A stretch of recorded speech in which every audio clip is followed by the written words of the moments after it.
This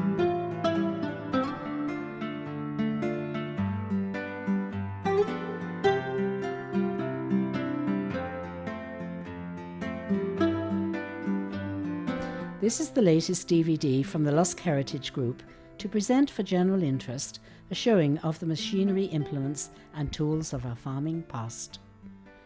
In the farmyards and fields of North County Dublin and countrywide, the long innings of the horse as the main source of power ended. The variety of tractors and implements produced by Henry Ford, Massey Ferguson and others took over. The horse and the ploughman were rested. The machinery they used put aside reluctantly. A major change was beginning. I would now like to hand you over to Jim Monks. Isn't it great to live in a country where fresh food is always available? Without thinking about it, we always have meat, potatoes and 3 veg to hand. Not a bit like countries down the road where famine and war are constant visitors. No, Ireland is a food country, it's a food island. And we produce it, no carbon miles, no trips from New Zealand or Mexico or anywhere you like to mention. It's here now, and it's ready for your table, as fresh as a daisy. Wasn't always the case, of course. We had our famine, and I think that might be some of the reason why we're so concerned about food for tomorrow, food for today, everything like that. You'll find a plough in somebody's garden. You'll find something restored and painted and decorating the outside of a pub. But it is brought to its absolute extreme by Michael Hoy. Over here at Rathmooney, Michael Hoy of Country Crest, some of the finest vegetables produced and sold in supermarkets. Michael has done more than enough. He has excelled himself with regard to collecting some of the machinery, some of the old tractors, the combines, the stuff that could have disappeared into the scrap industry. And it's a huge credit to Michael to see the money he has spent, the time he has given, but most of all, the fanaticism which he displays about collecting this, which is as much our history as the GPO.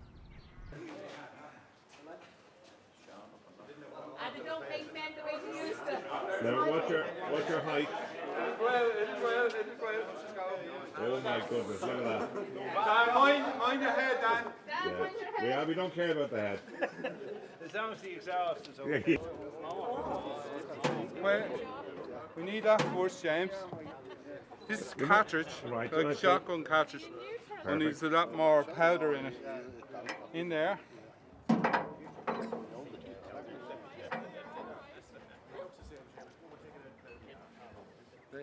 Jane, who has the lighter?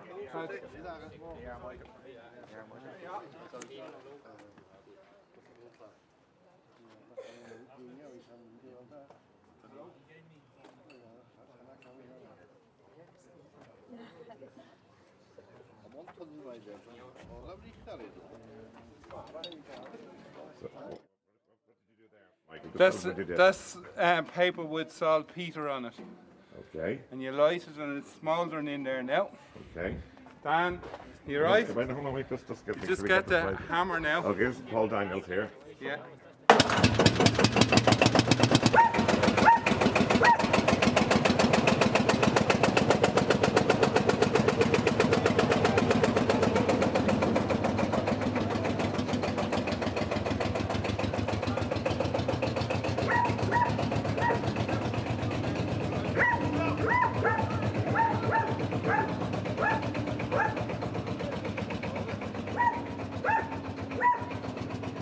My name's Jo Roberts. I live in North Wales and I write magazine articles for various rural heritage publications like Tractor and Farm Collector in America. And I've come over here this weekend here to Michael Hoy's tractor collection to have a look round all of the tractors that he's got here. It's amazing. They're all so well restored. They actually look like new tractors, and you know, they've all got new tyres. They all run. He's gone to an incredible amount of trouble, and it's very important to be preserving what is part of our British agricultural history. So many of these machines that are here were made in Britain, something we probably took for granted at the time, but now Britain doesn't make much of anything. It's very important that we preserve these for future generations. The scrap values have increased, and sadly a lot of it will have gone to scrap. And sometimes it's been worth more in scrap value than it has to collectors. So a lot of it has been lost. That's why it's so important to preserve what we've already got. He's gone to a lot of trouble and a lot of expense. His attention to detail in making sure everything's accurately restored is incredible, and just the shed space that he's dedicated to these machines. Obviously, if they were left outside, they're not going to preserve like they are indoors. So he's gone to a lot of trouble to house them. My name is Gwyn Jones. I'm from Anglesey, North Wales, and I've been up to Mullahead to the ploughing match over the weekend, and now on my way home I'm at Michael Hoy's. My interest in ploughing stems back to my father was a farmer, and I can remember the old ways of farming. Luckily, I'm very glad to be able to say that. The younger generation today, they don't know what much of stuff is. Again, in my time as a youngster, the local lads used to come pick spuds. My father used to grow 40 acres of new potatoes. And at school holidays, the kids were coming there to pick potatoes, and they could see everything that was working. Of course, that today is mechanised. It doesn't happen the same way. This setup is amazing. There is no other word to describe it. On the way here, I was trying to tell the lads with me what to expect, but I just couldn't. Once we got here, they were blown away. Okay, Tom Clinton has been farming out here for more years than I'm going to tell you. How are you, Tom? How are you, Jim? Yeah, nice to meet you. Not so many years that at all, really, when it comes to the crunch, a young fella like you. On my side, and there is on But yours, Jim. that's okay, I'm going to try and keep it that way. But you had a tractor like this one here behind me, the Leyland 2100. What decided you to get a Leyland tractor? Because they're not everybody's cup of tea. Well, I had the previous Leyland, the previous model to this, but I found with the forage harvester, they were a bit short on the grunt. You know, she had more power. You know. Good enough. And did you keep it for long? I had it for, I don't know, 5 years. That's good enough for now, all right, because British Leyland wasn't. I don't change them too often, Jim. Good thinking, all right, farmers can't afford to do that sort of thing. But definitely British Leyland didn't have a great name when it applied to the car.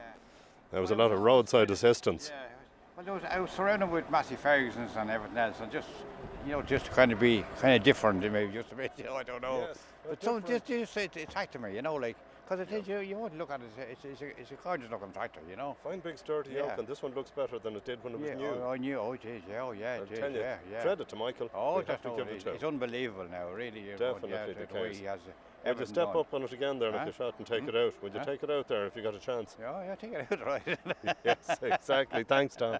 Aidan Arnold would like to share some of his memories of the old hay rake.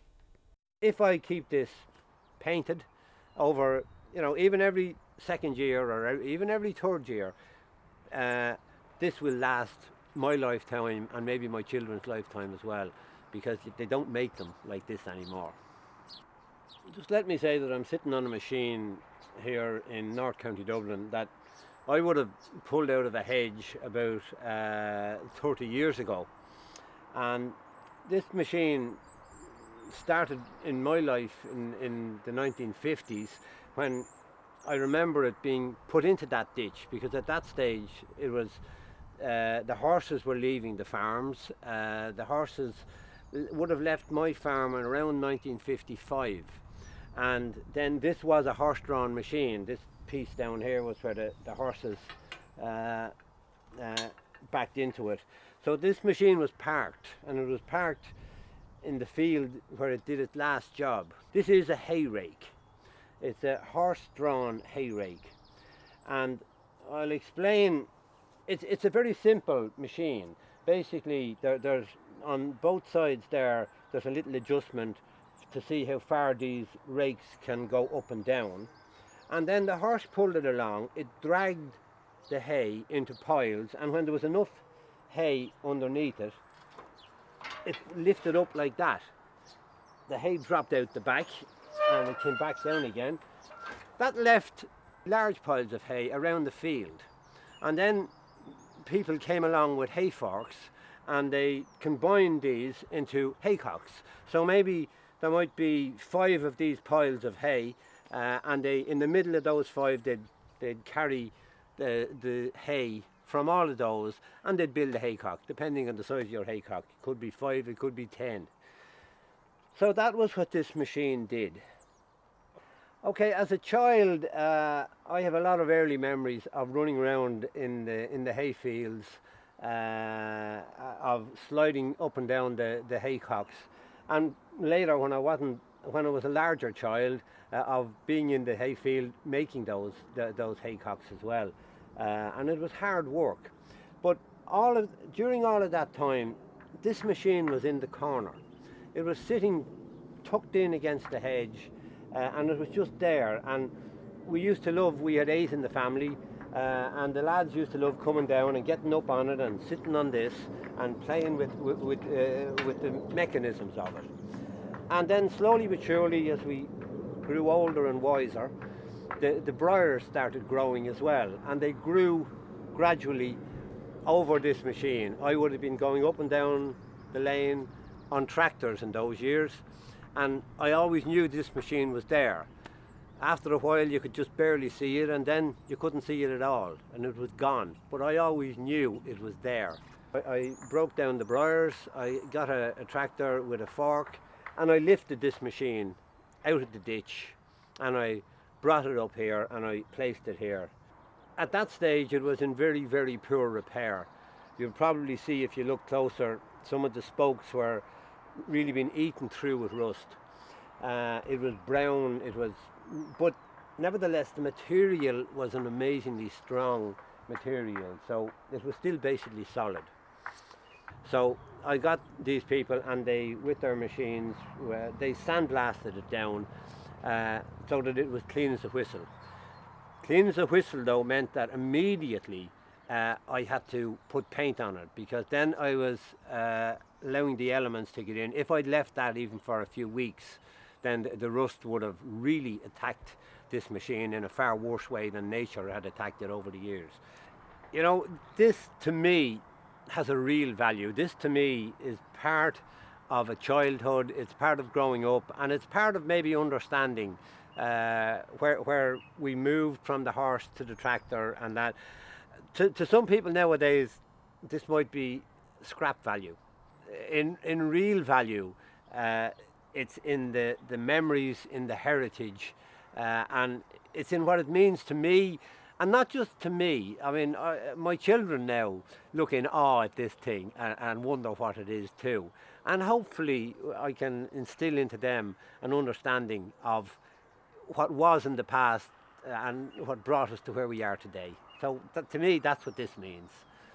We are very grateful to Sean Quinn, curator of the Mainalty Steam Threshing Museum, who shed some light on the operation of old farm machinery. This is a corn drill. It was used for sowing corn, oats, barley and wheat. And it was drawn by 2 horses. It took 2 good horses to pull it. The corn went in here into the box, and it was fed then out through down through the chutes here. The chutes are just now on at the moment. It was fed down through the chutes and into the spouts, and it was put into the ground. It had put it deep into the ground. You could set it here and sow it heavy or light, or whatever amount of corn you wanted, however amount of seed you wanted to put into the ground, you could control it there. And this lever was for letting the spouts up or down into the ground. You lifted them out of the ground when you came to the end of the field. And here on this side here, there was a mechanism here for recording the amount of ground you sowed. Usually in those days, the person that would have that, they would be sowing for other people as well as for themselves. And they would be being paid by the acre. So when they had somebody's corn sowed, they knew how much what ground they covered. So this here would record the acres and the patches as well. So It was made in County Wexford, as you see. It was bought in Drogheda in County Louth, and it worked on a farm up beside Newgrange, up beside the historic tombs up there. That's where it spent its life, in County Louth. That shaft, the shaft, we had to make the shaft new. There wasn't a shaft in it, there was just a little bit. But the horses that pulled that, you see, they were very big horses. It took that distance from there to here to fit the horse into it. It goes to show you the size of an animal they were. Well, they had to be up a little bit from the swings that they were pulling. This is a chaff cutter, and it's a Blackstone make. It was made in England, and the reason for it was there was always a horse that wouldn't chew their oats. Horses were fed with round oats, not crushed oats, that people would give them a handful of oats, I suppose, every evening when they were out working. And some of them wouldn't chew their oats, so it meant that the oats passed through their system the way it went in. So somebody invented this little machine here, and the way it worked, you just got a sheaf of oats or a sheaf of straw or a handful of straw, and you put it into this box and you turn the wheel round. And those two little rollers here fed the grain, fed the oats or the straw out here to the front. And those two knives here, which was steel, they chopped off the straw, and it was about an inch long, and which meant that an inch of straw was a very sharp thing. So they just put a handful of that in on top of the oats when they were feeding the horse. And when he found it in it, you see, he couldn't swallow it because it had tickled his throat, prod his throat, so he had to chew it. So it meant when he chewed the straw, he was then chewing the oats. So that was the reason for it. In some cases then, if that didn't work, they even got a bit of a whin bush, which was very thorny, and they put the whin into it and chopped it up and put a little handful of that in as well. So the minute he found that on his tongue, he'd start to chew. Now, I have something else here just to show you, a little item here. This is a bucket. It's just a galvanized bucket as such, made same way as every bucket was made, with handle and all on it, except that the top of it here is closed in, down a little bit from the top, and there's another part of it here closed in as well. It has two funny little feet on it here at the bottom. I bought it at an auction one time, 20 years ago. I met a man one day and he was looking at it and he said, "You know what the bucket is for?" And I suppose I felt a little bit ashamed to say to him, "I don't."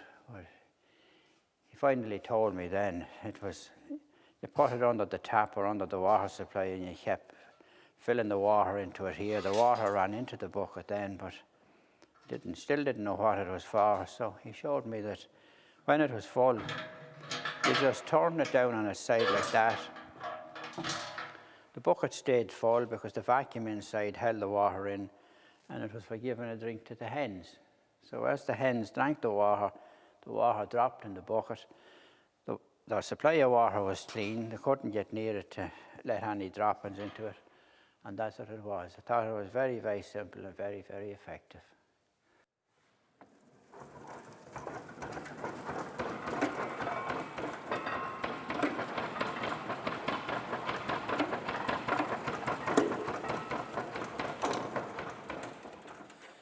This is a little thrasher mill. It's a hand thrasher, they call it. It's worked by hand. There's a little drum in it. It's what they call a peg drum. And it was used in the barns, really, inside. Before the major thrashing took place in a farm, they'd thrash a few sheaves in this, maybe to get a bit of oats to make a bit of flour for the cake, or maybe to feed some of the animals. And it was a slow process enough. Another thing it was very good for doing too was to put the straw into it. They didn't let it through completely, what they called the scutched it. They just took the grain off the head of the corn and they took it back and they held it in sheaves again, and it was very useful for thatching because the straw wasn't abused. They didn't let the straw through the drum at all, just the grain, and detached with that then. I bet now that nobody can tell me what this piece of furniture is here. I'm not sure what age it is exactly, but it's pretty old. This, if anybody told me that this was a washing machine, well, you would be saying the truth. This is exactly what it is. It's a washing machine. It was used in a very big house on an estate in this area. And the way it worked, you open the lid here on the top, and you put in your hot water and your clothes, your hot water and your detergent and your clothes into this, and you put the lid back on, and you turned the washing machine, you turned the wheel, and it just kept turning like that. I don't know for how long, and the clothes inside tumbled through the water, and that's the way you did it. It's probably near enough the same principle as today's automatic, but it's a very crude version of the way we get our clothes washed today. That is what it is. Not many houses had one of those. When you had the clothes washed, then you opened the lid again, and you took the clothes out and you brought them up through the dryer, and you turned the handle here on it, and you wrung the water out of the clothes. The water came back down and into the tub, kept the floor clean. So that is what it is. Before that, they had the wash bath and the board for scrubbing the clothes on. That's the way they did it. Still were doing it that time, but the bigger houses had this where there was more clothes and more linen to be washed. So that's part of that. Now, those are a selection of smoothing irons that was used in the houses when the clothes were washed. This one here is probably the first one that was used. They had it in the houses where you had the open hearth and detached houses, and in most houses. This one is what they call a box iron. The block here was taken out of the iron and put into the open fire until it got red hot, and it was lifted out then with the tongs. You can even see the track of the tongs on the side of it there where they were lifting it, and it was put back into the iron, into the little iron, the box. The lid was closed down, and off you went then. When it was in it for a few minutes, it heated the sole of the iron, and that's what the iron the clothes with. The next model of the iron here is this one. It was used on a petroleum. It was probably paraffin oil at the time, and that was a little container for it there. It was for all the water like a Primus. This one then was the gas one. Would have been used in houses that had the main gas supply connected to it. And then the last one then is the electric one, this one here, which would be the first of the electric ones that came out. So that's the iron system. This area now we have it, this is our dairy area here where the butter was made. It came from the cow and it came in, and the cream was taken from the milk and it was put into the separator here, separated with by the separator, and went through the churn, different types of churns. People used different types of churns for making the butter, and then when it came out, it went into this. It was put on this table. This is a butter table. It was used for taking the water out of the butter. You put the butter here in the front of it, and this roller was put down, ran along on the table, and you twisted this, and it squeezed the butter on to the end, and the water ran out at a slope on this corner here with a hole on it, and the water was taken out of the butter with that table.